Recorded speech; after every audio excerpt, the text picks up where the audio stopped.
God bless you sa ating beloved co-preacher, Brother Paul. Tayo po muna ay manalangin, mga minamahal. Taas natin ating makamay. Opo, dakilat na pagpala, amang banal, Diyos na makapangyarihan sa lahat, aming pinakamamahal na Panginoong Hesus. Diyos na banayad sa pagagalit, siya na sa kahabagan. Maraming salamat po sa paglangis mo sa bawat bahagi na yung balagawain na tapos at higit sa pagkilos mo mainam sa aming kalagitnaan sa iyong Santong Espiritu na nagbigay galak sa mga puso at bagong lahat sa pangunang panalangin po ng aming ginagalma Pastor and Time Prophet, beloved Honorable Evangelist Wilder Almeida. Kami po ay nagpakumaba lalo bang lingkod sa aming nagawang pagkukulang, pagkakamali, pagkasala, kabagan makamit patawari, lubos-labis po kami nagsisi sa aking mga labi malapay noon. Ikaw po maglagay makatagal dapat because ikaw po aking naasahan mo sa pangunawa, kaisipan ng bawat pakikinig at patuloy mo kaming sabahan na yung Santong Espiritu sa pangalan ni Jesus, unbelieving doubt, Satan, cast out, be bound into hell, and be there forever. In the name of our dearest Jesus, we pray. Amen and amen. Everybody say, praise the Lord. Una tigit sa lahat, ang pinakamataas na pagpupulit, pasalamat, kalwalhatian, at kadakilaan ay tangi lamang sa ating Diyos buhay at makapangyarihan, walang iba sa ating pinakamamahal na Panginoong Jesucristo. At ako po'y nagpaabot ng dobling paggalang sa ating pong beloved of Evangelist Wilder Almeida, the end time prophet of our loving God. At patuloy po ang ating pag-alala kailanman ay hindi natin malilimutan ang mga turo at alaala ng ating beloved Honorable Son Pastor, our beloved Mama Dear. Nagpabot din po ako ng paggalang pagbati sa mga beloved children, ating beloved parents in the Lord. At magandang hapon po sa inyo lahat, sa ating pinagpalang mga baguhan, at sa lahat po ng ating viewers sa ating live broadcast. Ating tatalakayin, pamagatan po nating end time events. End time events, mga kaganap sa pagtatapos ng panahon.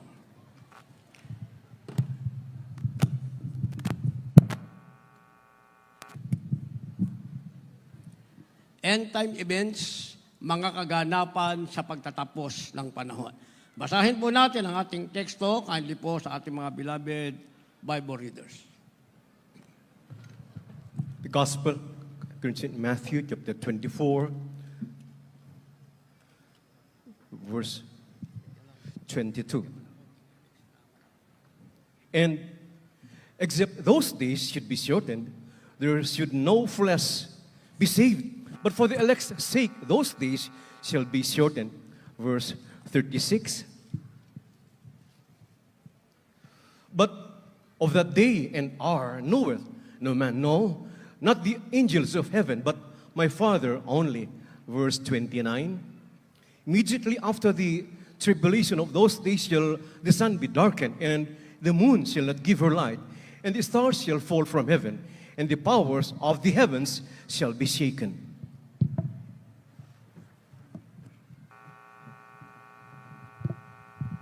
Dito po sa Ebanghelyo ni Marcos, Kabanatang 24,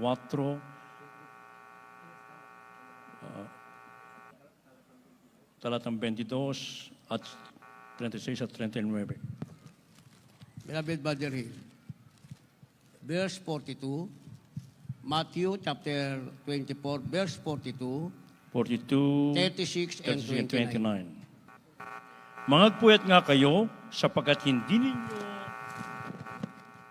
nalalaman kung anong araw paririto ang inyong Panginoon. 36. Dito po sa 36. Ngunit tungkol sa araw at oras na iyon, walang makakaalam kahit ang mga anghel sa langit, kahit ang anak, kundi ang ama lamang. 29. Tatapot karakarak ang pagkatapos ng kapigatian sa mga araw na iyon, ay magdidilim ang araw at ang buwan ay hindi magbibigay ng kanyang liwanag at mga lalaglag ang mga bituin mula sa langit at magsisipangatal ang mga kapangyarihan sa mga langit. Amen. Amen. Ang ating pinakamamahal na Jesucristo, ang ating mabait na Diyos sa langit, ang magpala ng kanyang banal na salita. Palakpakan muna natin ang malakas ang ating mahal na Panginoon. Tayo po muna ay sabay na pumalakpak sa ating mahal na Panginoon.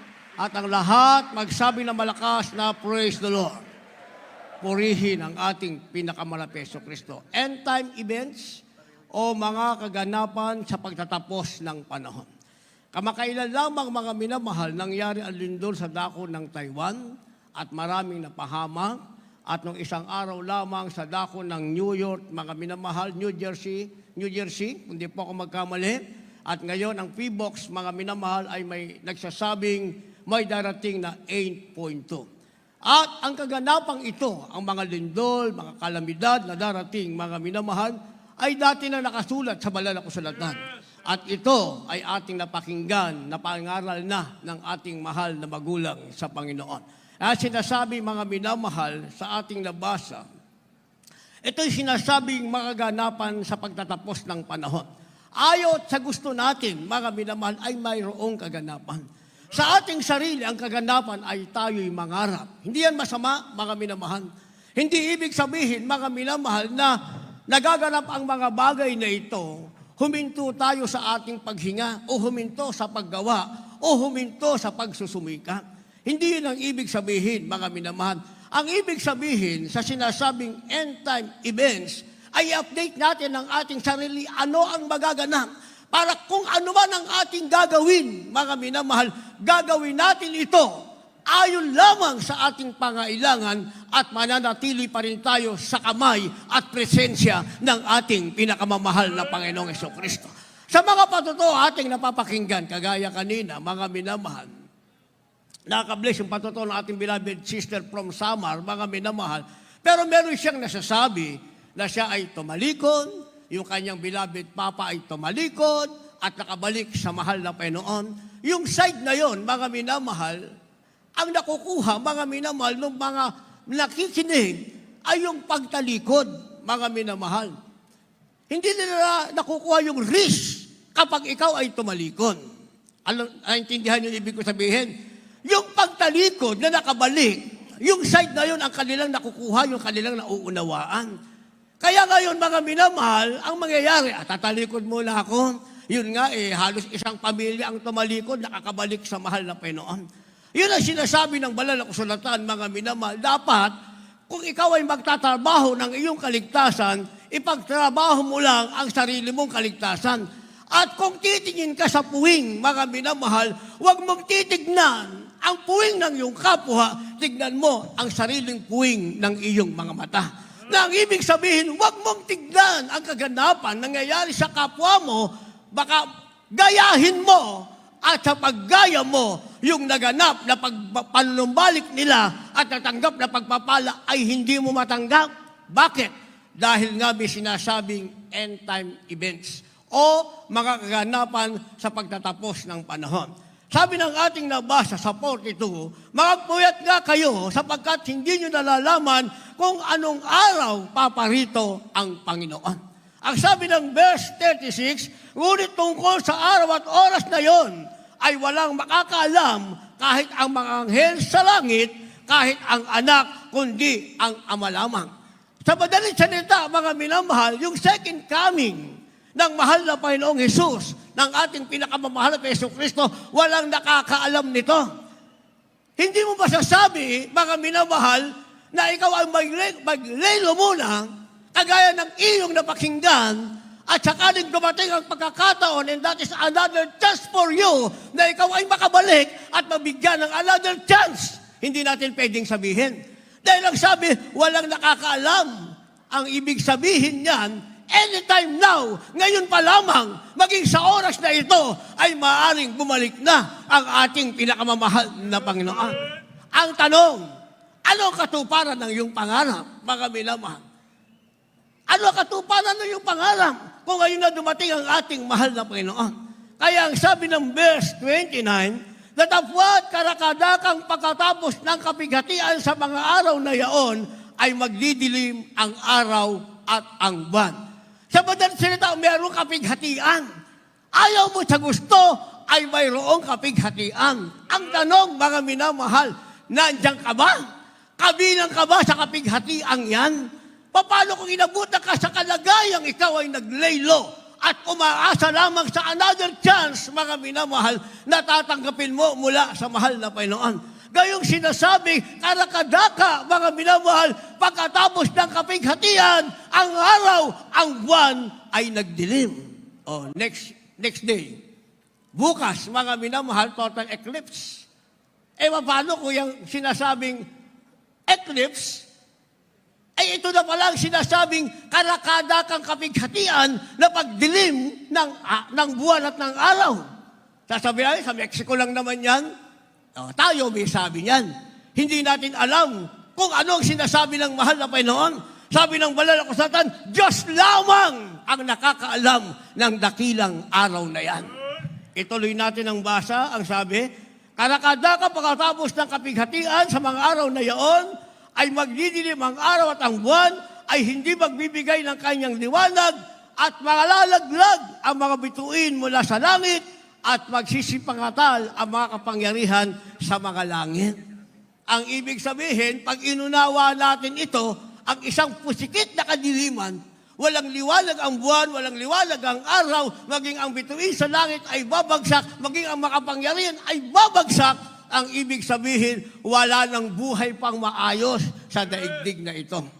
Ang tanong, nasaan ka pagdating ng araw na yan? Ikaw ba'y nakahanda na? Yung bang pangarap natin na binibigyan natin ng katuparan, na isama na ba natin sa ating pangarap, mahal na Panginoon? Pangarap ko lang ito. Ang higit kong pangarap, mahal na Panginoon, nung sinasabi mo, ikaw babalik na upang malahin na ang pinakakong buwan. Narinig niyo ba yung sinabi ko? Naintindihan natin? Kasi nawawala yung sound ko. Mga kaganapan sa pagtatapos ng panahon. Una, ang sinasabing, the day after tomorrow. This is one of the event at the end time. Sinasabing, the day after tomorrow. Ang araw pagkatapos ng bukas. Kindly po, basahin natin. The book of Proverbs, chapter 27, verse 1.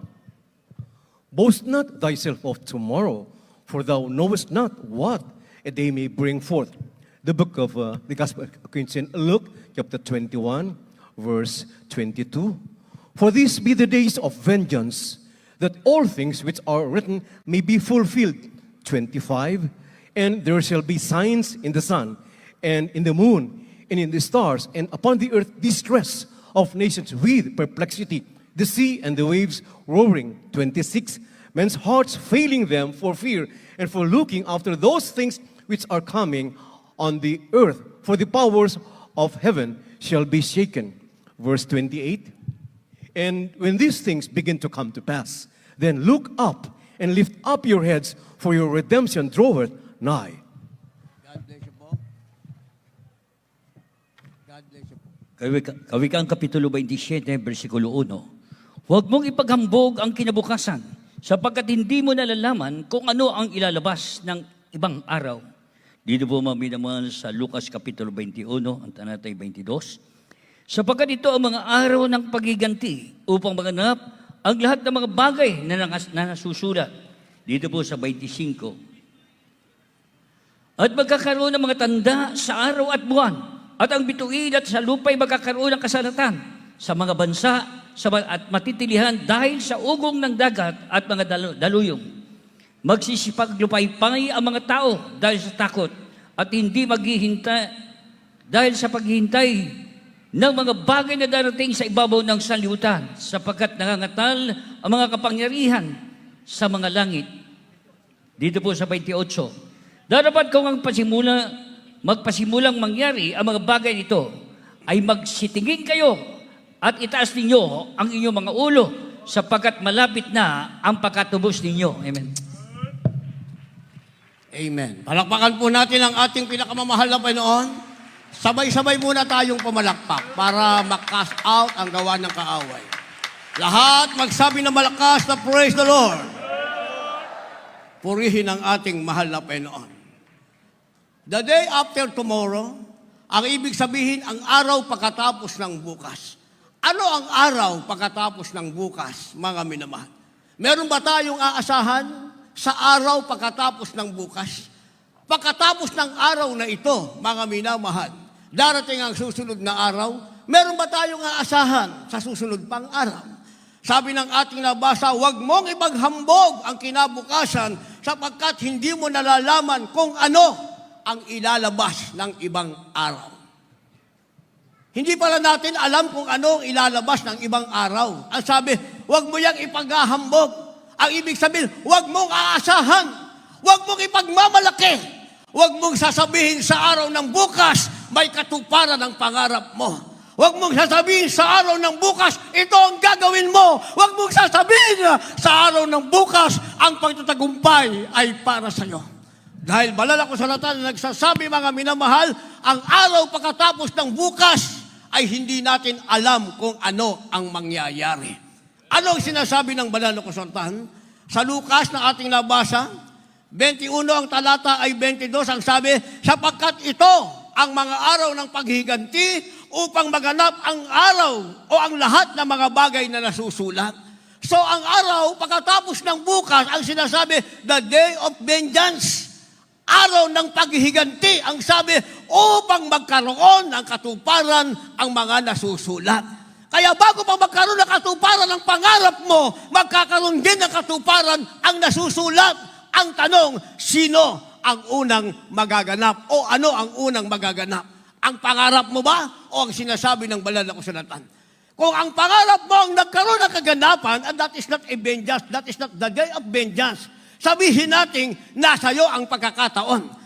Pero kung nasa iyo ang pagkakataon at sa pagkakataon mo, iniwan mo ang ating pinakamamahal na Jesucristo dahil ikaw ay nakapokus sa iyong pangarap, pagkatapos ng araw, meron na namang bukas at pagkatapos ng bukas ay may kinabukasan, and maybe that is the day of vengeance. Kung dumating na ang araw ng paghihiganti, ang meron ka, pakikinabangan mo ba? Ang katuparan ng pangarap mo, pakikinabangan mo ba? Ano ang sabi ng ating nabasa?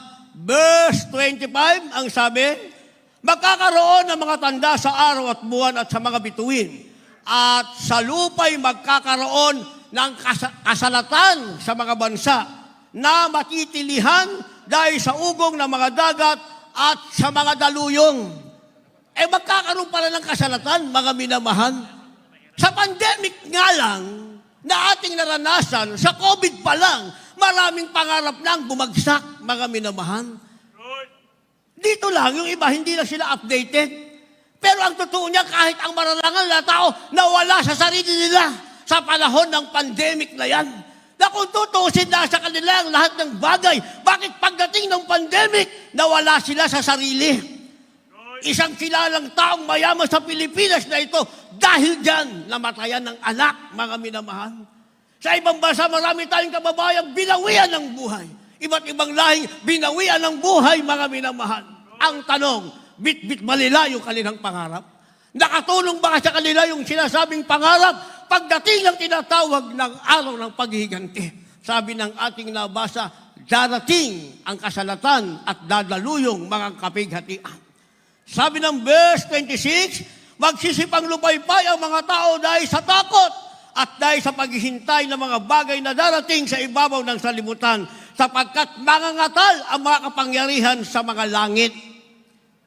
Ayun ang kaganapang sinasabi, panglulupaypay. Wala nang lakas, wala nang Diyos na mayroong pag-ibig, wala nang Diyos magpapabay ng iyong pangailangan na, wala nang Diyos na magliligtas sa iyo sa pagkapahamak, sapagkat ang kinabukasan sa araw ng bukas ay araw ng paghiganti ng ating pinakamamahal na Panginoong Jesucristo. Kung hindi pa yan ang wakas ng daigdig, maaring paghihiganti ng Diyos sa araw-araw na ginagawa mong kasalanan. Kaya hindi natin pwedeng sabihin, araw-araw tayong patatawarin ng Diyos. Tama yan, pero darating din ang araw, wala nang araw sa kinabukasan na tatanggapin natin ang kapatawarang at pag-ibig na nilalaan ng ating pinakamamahal na Jesucristo. Kaya ang sabi ng 28, na dapat kung magpasimulang mangyari ang mga bagay na ito, ay magsitingin kayo sa langit at itaas ninyo ang inyong mga ulo sapagkat malapit na ang pagkatubos sa inyo. Palakpakan natin ang ating mahal na Panginoon. Hindi tayo magtataas ng ating award. Hindi tayo magtataas ng ating achievement. Hindi tayo magtataas kung ano ang ating natanggap. may bagong bahay, kotse, pera ba tayo, naparakalan ba tayo, hindi natin yan maitataas. Sabi ng ating nabasa, pagdating ng araw na yan, ang itaas mo lang ang iyong ulo, tumingin ka sa langit, malapit na ang iyong kaligtasang ipagkakaloob ng ating Panginoon. Ang pagigati ng Diyos ay hindi para sa iyo. Yan ay para sa mga taong tumalikod at ayaw maglingkod sa ating Panginoon. Ang sinasabing end time events ay magkakagaroon ng kaganapan sa kanila. Ang sinasabing ang araw pagkatapos ng bukas ay magiging pagkapahamak at hindi pagkaligtas sa kanila. Pero ikaw na nagpapatuloy at naglilingkod sa mahal na Panginoon, ang sinasabing the day after tomorrow ay kaligtasan para sa iyo. Ang simple mong gagawin, itaas ang iyong mata sa langit at makikita mo ang pagliligtas na gagawin ng ating mahal na Panginoon. Kaya pagkatapos niyan, may sinasabing from a distance. Ang ibig sabihin, mula sa malayo. Ano ang meron mula sa malayo? Basahin po natin, kindly. The book of Psalm, chapter 14, verse 2.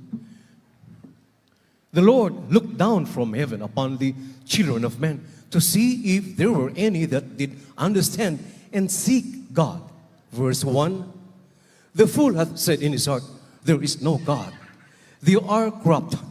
They have done abominable works. There is none that doeth good. The book of Psalm, chapter 91, from verse 14 up to verse 16.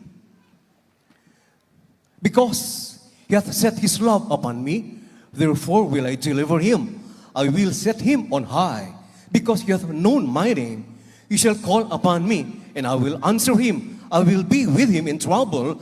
I will deliver him and honor him. With long life will I satisfy him and shew him my salvation. God bless you po. Ito sa mga awit, kabanatang 14, 2, balik sa 1. Tinutunghan ng Panginoon ang mga anak na mga tao mula sa langit upang tingnan kung may sino mang nakakaunawa na hinahanap ang Diyos. Ang mangmang ay nagsabi sa kanyang puso, walang Diyos, sila'y nangapapahamak, sila'y nagsigawa ng kasuklam-suklam na mga gawa, walang gumagawa ng mabuti. Ito po sa awit 91, 14-16. Sapagkat kanyang inilagak ang kanyang pag-ibig sa akin, kaya't iniligtas ko siya, aking ilalagay siya sa mataas, sapagkat kanyang naalaman ang pangalan ko. Siya'y tatawag sa akin at sasagutin ko siya. Ako'y sa kanya sa kabagabagan, aking ililigtas siya at paralangalan siya.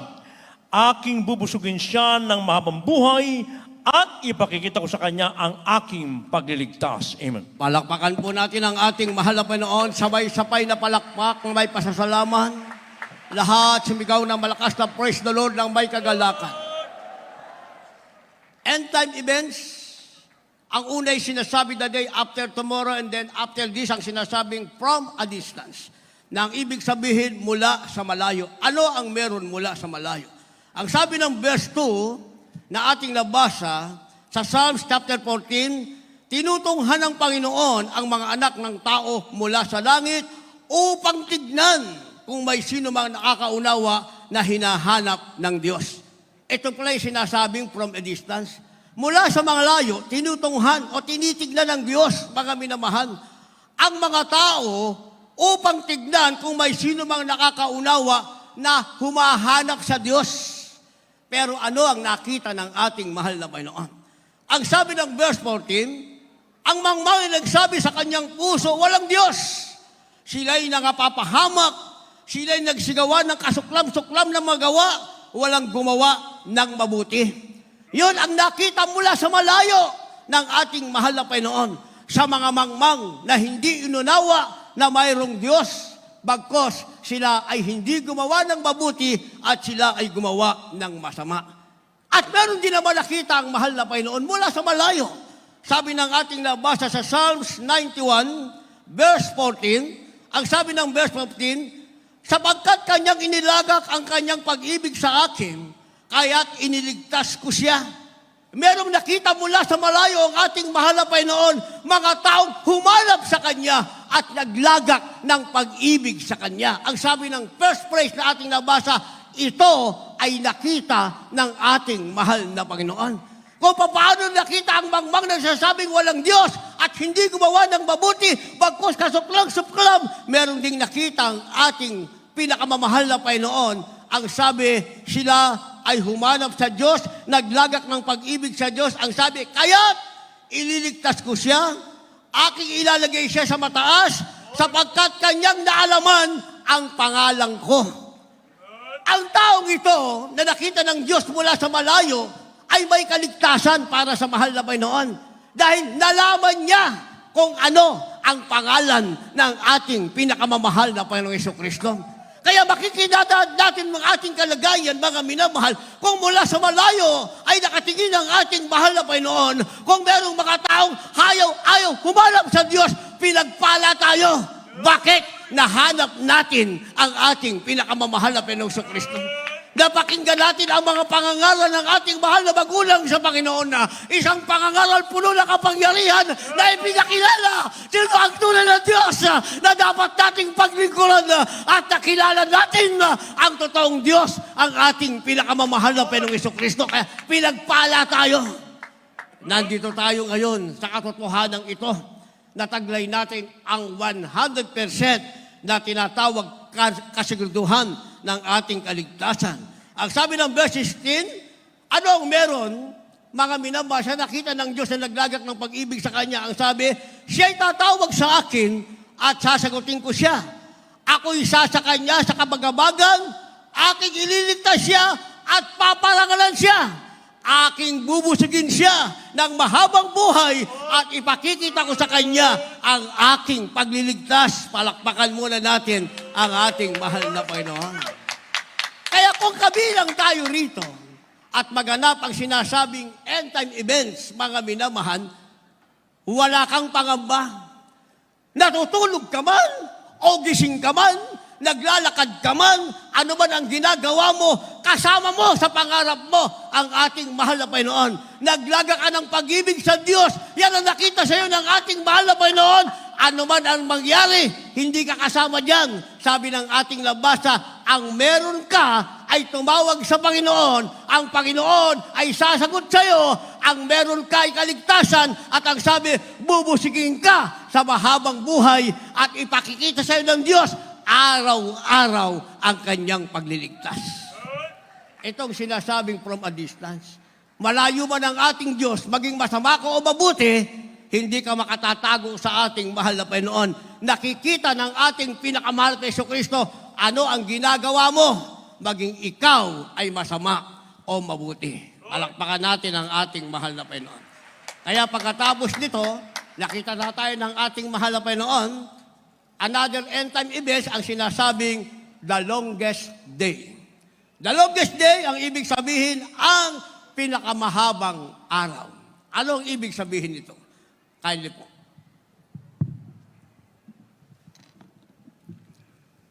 The book of Luke, chapter 16, from verse 19, and the following. There was a certain rich man which was clothed in purple and fine linen and fared sumptuously every day. And there was a certain beggar named Lazarus, which was laid at his gate full of sores, and desiring to be fed with the crumbs which fell from the rich man's table.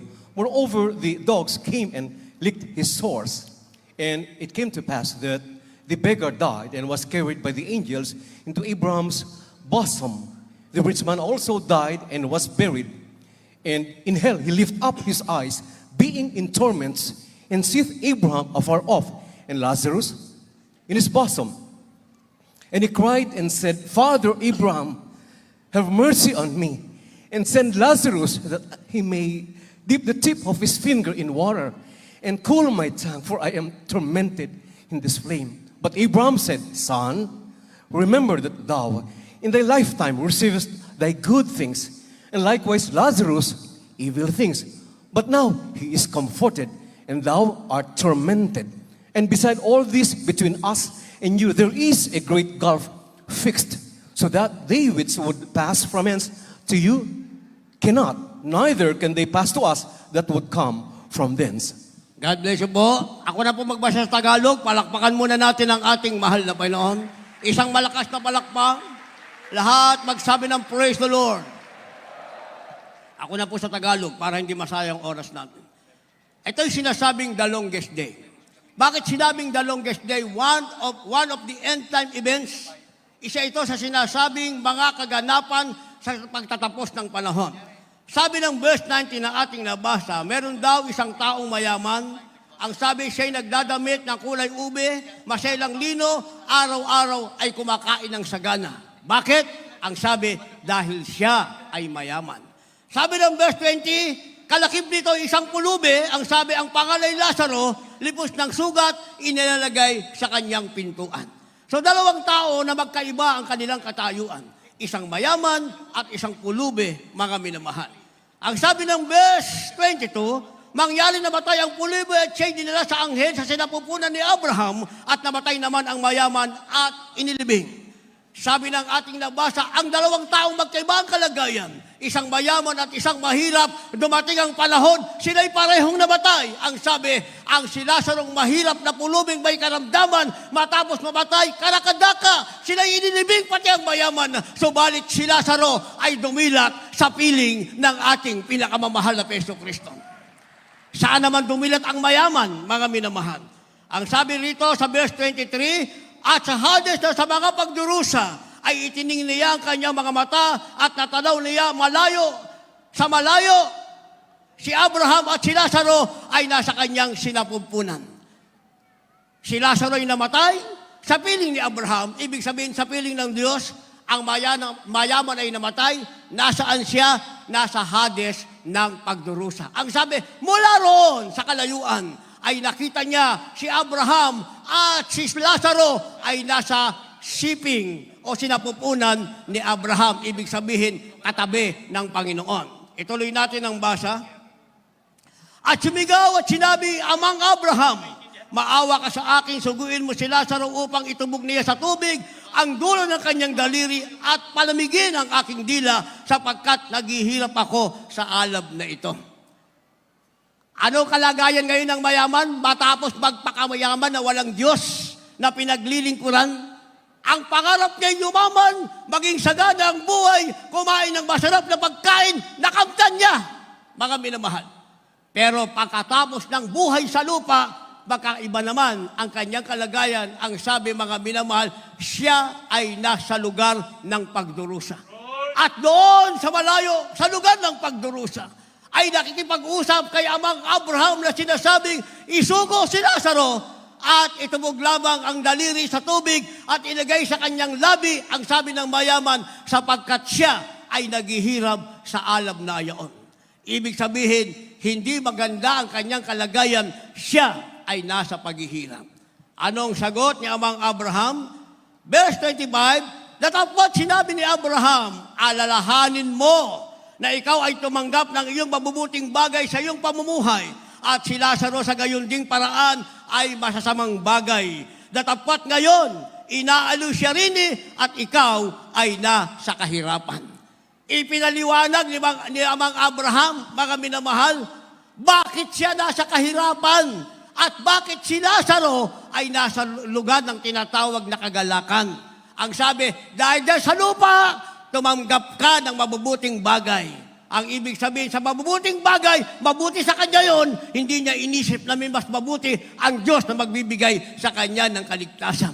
Samantalang si Lazaro, mga minamahal, si Lazaro, isang pulube, napakahirap, may karamdaman pa. Ang sabi, meron siyang sugat, walang kagalingan. Pero kahit kailan, hindi siya nagtampo sa ating mahal na Panginoon. Hindi siya gumawa ng masama, hindi siya nagnakaw. Hindi niya ninakawan ng mayaman, mga minamahal. Kung ano ang biyaya ng Diyos, yun ang kanyang tinatanggap. Pag ang mayaman ay nagtapon ng ngumo, tinatirang pagkain, yun ang kakainin ni Lazaro. Wala siyang reklamo, mga minamahal. Samantalang tayo, nang tayo tinawag ng Diyos, lahat ng pangako ng Diyos natanggap natin. Natanggap natin ang kapatawaran ng kasalanan, natanggap natin ang kagalingan ng ating karamdaman, ang aking ketong ay gumaling na walang balikan. ang inyong karamdaman ay gumaling, ang ating pusong puno ng kaguluhan ay nagkaroon ng kapayapaan, ang ating mga problema nagkaroon ng kalutasan, naranasan natin tayo'y nanalangin, dinilig tayo ng ating mahal na Panginoon, naranasan natin sa disgrasya, pinag-ingatan tayo ng ating mahal na Panginoon, naranasan natin ang ating mga kaaway ay naging kaaway ng mahal na Panginoon. Ikumpara kay Lazaro, walang mabuting bagay na tanggap si Lazaro mula sa ating mahal na Panginoon. At wala rin tayong mababasa na si Lazaro ay humingi ng anuman sa Panginoon. Isa lang ang pangarap ni Lazaro, matatapos ang lahat ng hirap sa lupa, pipikit ang kanyang mata at muling didilat sa piling ng ating mahal na Panginoon. Yung kanyang simpleng pangarap ay nagkaroon ng katuparan at ang mayaman din naman ay nangarap na sasagana ang kanyang buhay sa kanyang pangarap. Walang Diyos na kasama, natanggap niya rin ang kanyang pangarap. Pagpikit ng kanyang mata, wala siya sa piling ng Diyos na may kagalakan, nandun siya sa lugar ng pagdurusa, and that is the longest day. Yan ang sinasabing pinakamahabang araw. Bakit pinakamahaba? Yan na kasi ang kanilang lugar. Yan na ang kanilang tinatawag na permanent dwelling place. Diyan na sila titira forever and ever. Ang mayaman sa lugar ng pagdurusa, for the longest day, sa mahabang panahon, hanggang sa hatulan, si Lazaro sa piling ng Diyos hanggang ibigay ng Diyos ang award para kay Lazaro, sinasabing the longest day. Kaya isipin natin yan, mga minamahal. Saan mo gustong gugulin ang mahabang araw mo, mga minamahal? Saan mo gustong gugulin? Babaliwalain mo ba ang ibinigay na provision sa iyo ng mahal na Panginoon? Samantalang si Lazaro, bakit isinulat sa banal na kasulatan? Isang taong walang natanggap na mabuting bagay sa mahal na Panginoon, pero may pangarap siyang isang araw makakapiling niya ang ating mahal na Panginoon. Tayo natanggap natin ang lahat ng ating hiningi sa mahal na Panginoon, meron pa tayong pangarap pagkatapos ng pagpapalang ito, isang araw, ang the longest day ay para sa atin, hindi sa lugar ng pagdarusa, sa lugar, sa piling ng ating pinakamamahal na Hesus Kristo. At pagkatapos ng lahat ng ito, the end time events, ang pinakahuli ay sinasabing better country. Ang ibig sabihin, isang mabuting lupain. Ito ang ating sinasabing tunay na tahanan. Last verse, kaili po, maghanda ating magpaawit, mga manugtog. The book of Hebrews chapter 11 verse 16. But now they desire a better country, that is an heavenly. Wherefore God is not ashamed to be called their God, for He hath prepared for them a city. Dito po sa Hebreo Kapitulo 11, versikulo 16. Ngunit ngayon ay nagnanasa sila ng lalong magaling na lupain na sa makatuwid baga ang sa langit. Kaya hindi sila kinahihiya ng Diyos na tawagin Diyos nila sapagkat kanyang ipinaganda sila ng isang bayan. Palakpakan po natin ang malakas na palakpak ang ating malapenoon. Last verse na yan. Yung ating lakas na may galak na palakpak, pasasalamat sa mahal na Panginoon. Sa mga sinasabing end time events, ang nasa atin ay better country. Ito ang ating mamanahin, inheritance natin mula sa ating pinakamamahal na Panginoong Hesus Kristo. Lahat magsabi ng praise the Lord. Better country, ang sabi, ito daw ang ating nasain. Ang sabi, ngunit ngayon, ay nagnanasa sila ng isang lalong magaling na lupain. Ano yung magaling na lupain? Sinasabing better country. Ang sabi, sa makatuwid bagay, ang sa langit. Ito yung sinasabing better country. Isang magaling na lupain. Mga minamahal, one of the end time events, nasa magaling na lupain ka na. Pagdilat ng mata mo, nasa mabuting lupain ka na. Nasa langit ka na. Ang sabi rito, sa langit, hindi sila ikahiya ng Diyos na tawaging Diyos nila sapagkat kanyang ipinaghanda sila ng isang bayan.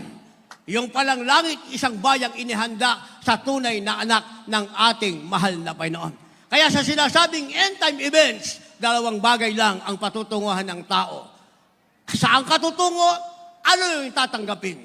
Ang sinasabing paghihiganti ng Diyos at ikaw ay dadako doon sa sinasabing the longest day, yan na ang iyong lugar forever and ever, o ikaw ay nasa better country, ang tatanggapin mo ay inihandang bagong bayan, isang mabuting lupain na hinanda ng Diyos para sa iyo. Kayo na po ang sasagot niyan pag uwi niyo sa bahay. At kayo rin ang makasasagot sa sarili niyo pag humarap kayo sa salamin. Kausapin niyo ang sarili niyo. Kausapin niyo.